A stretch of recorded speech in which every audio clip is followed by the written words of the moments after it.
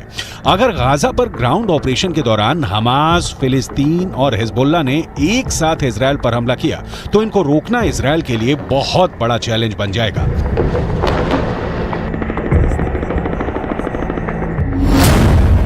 Gaza में Hamas के लड़ाकों की तादाद 40 से 50 हजार के करीब है। उत्तर की तरफ लेबनान में मिलिशिया हिजबुल्लाह की तादाद 1 लाख से ज्यादा है। इनके सामने इजरायल में एक्टिव और रिजर्व फोर्स मिलाकर 6 लाख से ज्यादा सैनिक हैं। ये आंकड़े बताते हैं कि इजरायल के पास 4 गुना ताकत है।